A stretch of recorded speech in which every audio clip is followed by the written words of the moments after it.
ব্রট to you by V-Guard, co-powered by Sensodyne ও ভিমল বলো কথা কেশরী। সন্দেশখালী সাম্প্রতিক অতীতে বারবার শিরোনামে থেকেছে, আর আজ সন্দেশখালী আরো একবার শিরোনামে। তার কারণ মাটি খুঁড়ে সেখান থেকে উদ্ধার হচ্ছে বোমা, বন্দুক, অস্ত্র। হ্যাঁ, ঠিকই শুনছেন, যে খবর লাগাতার আপনাদেরকে দেখাচ্ছে TV9 বাংলা, সেখানে তৃণমূল নেতার এক আত্মীয়ের বাড়ি থেকে হাফিজুল খাঁ, তার নাম, সিবিআই উদ্ধার করেছে সেখানে মাটি খুঁড়ে বোমা, বন্দুক, বিদেশি পিস্তল। কিন্তু কেন, কি কারণে সেগুলো মাটিতে পুঁতে রাখা হয়েছিল? ইতিমধ্যে কেন্দ্রীয় বাহিনী দিয়ে ঘিরে সেখানে তল্লাশি চলছে, সেই ছবি আপনারা দেখছেন। সরাসরি চলে যাব, আমাদের প্রতিনিধি সৌরভ দত্ত এই মুহূর্তে রয়েছেন আমাদের সঙ্গে সন্দেশখালী থেকে। সৌরভ, সন্দেশখালীর মাটি খুঁড়লে এই বোমা, বন্দুক উদ্ধার হচ্ছে, সিবিআই এর কাছে প্রথমত কোথা থেকে টিপ এসেছিল যে হ্যাঁ ওখানে কিছু থাকতে পারে? আর যে ছবিটা আমরা দর্শকদের দেখাচ্ছি, এই দ্বিতীয় দফার নির্বাচনের দিন সন্দেশখালীর এই ছবি গোটা রাজ্যে কি সন্দেশ দিচ্ছে? রুমলা, দেখো, 5ই জানুয়ারি সরবেরিয়া আকুঞ্জিপাড়া মোড়ে শেখ শাহজাহানের যে বাড়ি, সেখানে যে ইডি আধিকারিকদের ওপরে যখন তল্লাশি অভিযান চালাতে যায় তাদের উপরে যে হামলা হয়, সেই সময় থেকে বারবার প্রশ্ন উঠেছে যে সেই বাড়িতে ঢোকার ক্ষেত্রে কেন এতটা মরিয়া ভাব ছিল শাহজাহান বাহিনীর পক্ষে, যে সেখানে যাতে ইডি আধিকারিকেরা কোনোভাবেই ঢুকতে না পারেন।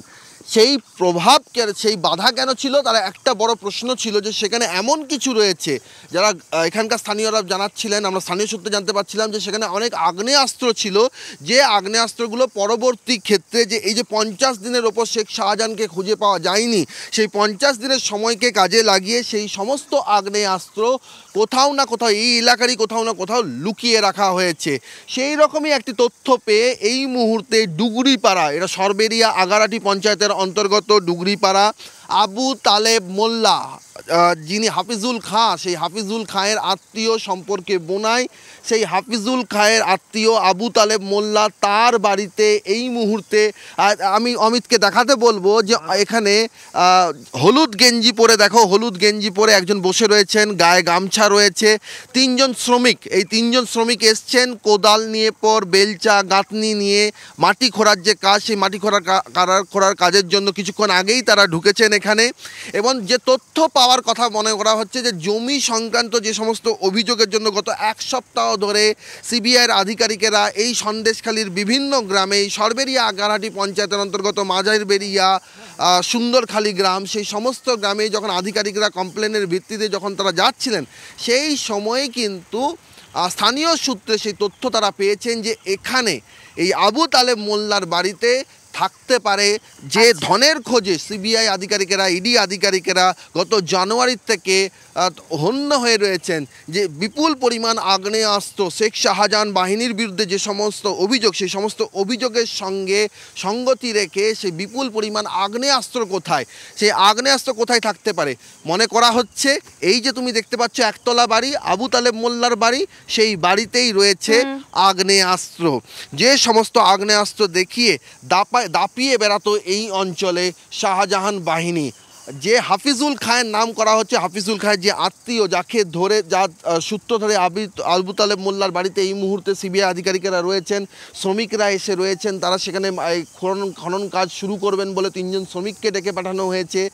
তারা কিছুক্ষণ আগেই এখানে প্রবেশ করেছেন। এখানকার যিনি মূল তদন্তের দায়িত্বে যিনি রয়েছেন এই ঘটনার, সিবিআই আধিকারিক সুশান্ত ভট্টাচার্য, তিনি কিছুক্ষণ আগে বেরিয়েছিলেন। তিনি বেশ কিছু ফোনে কথা বলেন। সেই সমস্ত বিষয়গুলো কিন্তু একটা বিষয় ইঙ্গিত স্পষ্ট করছে যে এই আবু তালেব মোল্লা, সেই আবু তালেব মোল্লার বাড়িতে সেই যে খনন কাজ শুরু হতে পারে। ডিভাইস এসছে, সেই ডিভাইস কিন্তু তুমি আমাদের সঙ্গে থাকো, আমি ফিরছি তোমার কাছে। অভিজিৎ গঙ্গোপাধ্যায়, বিজেপি প্রার্থী তমলুকের, এই সন্দেশখালীর ছবিটা দেখে তিনি তার কি রিয়াকশন দিয়েছেন শোনাবো। পাশাপাশি শোনাবো শুভেন্দু অধিকারী কি বলছেন সুজন চক্রবর্তী, মন্ত্রী শশী পাজা, তারই বাকি রিয়াকশন ব্যাক টু ব্যাক। আগ্নেয়াস্ত্র তো পাওয়া যাওয়ার কথা, এগুলো ব্যবহার করেই তো মানুষকে সন্ত্রস্ত করে সন্দেশখালীতে ওই রাস্কেলগুলো পিঠে খাওয়াতে নিয়ে যেত রাত্রির বেলা। বাড়ি থেকে মেয়েদেরকে তুলে নিয়ে গিয়ে পিঠে খাওয়ার অভ্যেস হতো। তো এগুলোতে এই অস্ত্রগুলো ব্যবহার করেই তো হতো। এই যে শাহজাহান তার সাম্রাজ্য কায়েম করেছিল, মানুষকে সন্ত্রস্ত করে রাখতো, ওই অস্ত্র ব্যবহার করেই তো। অস্ত্র মানুষের মতো সাধারণ মানুষ যারা শান্তিপ্রিয় মানুষ তাদের উপর তো অস্ত্র চালাতে হয় না, অস্ত্রটা দেখালেই তারা ভয় পেয়ে যায়। বোমা গুলি মস্তান পুলিশ ছাড়া তৃণমূলের সঙ্গে জনগণ নেই, এমনকি সংখ্যালঘুরাও নেই। মুখ্যমন্ত্রী এগুলো জানেন বলেই এতদিন ধরে সন্দেশখালী আগলে রাখার চেষ্টা করেছেন। এবং শুধু মুখ্যমন্ত্রী জানেন না, এটা দিল্লিওয়ালারাও জানেন, ওই এলাকার সমস্ত মানুষ জানে। ইডি জানে না, রাজ্য পুলিশ জানে না, সবাই জানে, ধামাচাপা দেবার চেষ্টা করেছে। আজকে আবার ভোটের মুখে কিছু কাজ দেখাতে হবে, তাই হয়তো গিয়ে হাজির হয়েছে। পশ্চিমবাংলাটা অস্ত্রের কারাগার, মুখ্যমন্ত্রী এটা জানেন, পুলিশ মন্ত্রী তিনি। ভোট চলছে, ভোট প্রক্রিয়া, এবং এই ভোট প্রক্রিয়া চলাকালীন আর যবে থেকে এমসিসি ঘোষণা হয়েছে, ইলেকশন কমিশন অফ ইন্ডিয়া এই সমস্ত বিষয়গুলো দেখবে। ইলেকশন কমিশন যাক, যেখানে যাবে, যেখানে খুঁজে পাবে, এগুলো থাকা উচিত নয়। ভারতীয় জনতা পার্টির নেতৃত্বের উত্তরবঙ্গে পাওয়া গেছে ক্যাশ, আপনি জানেন, টাকা পাওয়া গেছে, গাড়ি বন্ধ করেছে, কি প্রধান ইত্যাদি আছে, উত্তরবঙ্গে আজকেও তো টাকা পাওয়া গেছে। সুতরাং এগুলো যেখানে যেখানে যারা যারা ক্যারি করছেন তাদের এইগুলো করা উচিত না। ইলেকশন কমিশন নিশ্চয়ই এটা দেখো। কথা বলবো আবারও, সৌরভ দত্ত প্রতিনিধি রয়েছেন আমাদের সঙ্গে। দেখো সৌরভ, এই সন্দেশখালীকে নিয়ে রাজনৈতিক আকচি আমরা দেখেছি, মেলা দেখেছি, কিন্তু এই সন্দেশখালীতে কারা আগলাচ্ছে এই সন্দেশখালীকে, সেই প্রশ্নের উত্তর খুঁজতে যখন রাজনীতিকরা ব্যস্ত, তখন এই উত্তরটা আমার ভীষণ জানতে ইচ্ছা করছে যে সন্দেশখালীতে এই যে মাটির নিচে বোমা, বন্দুক, পিস্তল, কারা আগলাচ্ছে এগুলোকে? শাহজাহান তো হেফাজতে, আর অন্য কোনো শাহজাহানরা কি সেখানে ঘুরে বেড়াচ্ছে? এই অস্ত্রের সম্ভার তারা আগলে রাখছে জকের ধনের মতো? দেখো, প্রশ্নটা উঠবে যখনই এই রাজ্যে বিস্ফোরণের ঘটনা ঘটেছে, আগ্নেয়াস্ত্র উদ্ধারের ঘটনা ঘটেছে, বারবার কিন্তু রাজ্যের প্রশাসনিক প্রধানকে বলতে শোনা গিয়েছে যেখানে যত আগ্নেয়াস্ত্র আছে সেইগুলি সবকটি উদ্ধার করতে হবে। শেখ শাহজাহানের বিরুদ্ধে একাধিক অভিযোগ ছিল। শেখ শাহজাহানের বাড়িতে যখন ইডি পৌঁছে যায়, তারপর এই আগ্নেয়াস্ত্রগুলো সেখান থেকে সরানো হয়, সেগুলোকে লোপাট করা হয়েছে, এরকম একটা অভিযোগ আসছিল। এবং এখন আবু তালেব মোল্লা নির্দিষ্ট করে এই বাড়িতে আগ্নেয়াস্ত্র রয়েছে তেমনটাই আমরা কিন্তু জানতে পারছি। এবং সেই কারণে সিবিআই আধিকারিকেরা এখন কেন্দ্রীয় বাহিনীর জওয়ানদের নিয়ে এই বাড়ি ঘিরে রেখেছে, শ্রমিকরা এসছে। তাহলে প্রশ্ন হচ্ছে যে এই সমস্ত যে আগ্নেয়াস্ত্র, সেই আগ্নেয়াস্ত্রগুলো কী জন্য এখানে জমায়েত ছিল, সেগুলোকে কেন লুকোনোর প্রয়োজন হলো? যখন লোকসভা ভোট চলছে, তার মধ্যে বিপুল পরিমাণ আগ্নেয়াস্ত্র কেন্দ্রীয় তদন্তকারী সংস্থার হাত দিয়ে যদি উদ্ধার হয় শেষ পর্যন্ত, এবং সেইগুলি যদি দেখা যায় যে অস্বস্তিকর কিছু ছবি শাসকের জন্য বার্তা বয়ে আনছে। যে অভিযোগ শোনা যাচ্ছিল যে শেখ শাহজাহানের কাছে শুধুমাত্র দেশি নয়, বিদেশি আগ্নেয়াস্ত্র আছে, এমন আগ্নেয়াস্ত্র রয়েছে, অত্যাধুনিক আগ্নেয়াস্ত্র রয়েছে যা কল্পনার অতীত।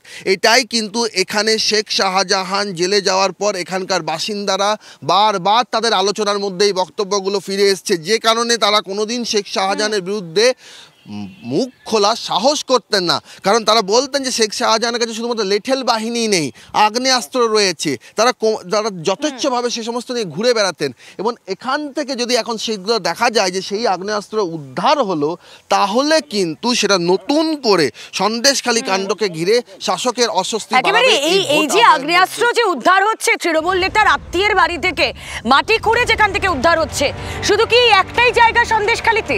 এখানেই কি এই সমস্ত অস্ত্রের ভান্ডার রয়েছে, নাকি এই ভান্ডারের আরো ছোট ছোট নিদর্শন গোটা সন্দেশখালী জুড়ে পাওয়া যাবে?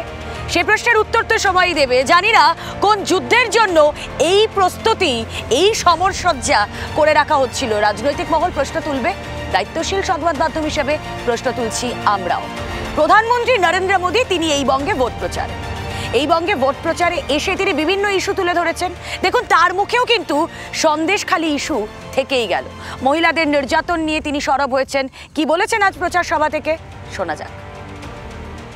मां माटी मानुष की बात कहकर सत्ता में आई टीएमसी ने सबसे बड़ा विश्वासघात यहां की महिलाओं से किया है। संदेशखाली में महिलाओं पर इतने अमानवीय अत्याचार हुए और टीएमसी सरकार आखिर तक मुख्य आरोपी को बचाती रही।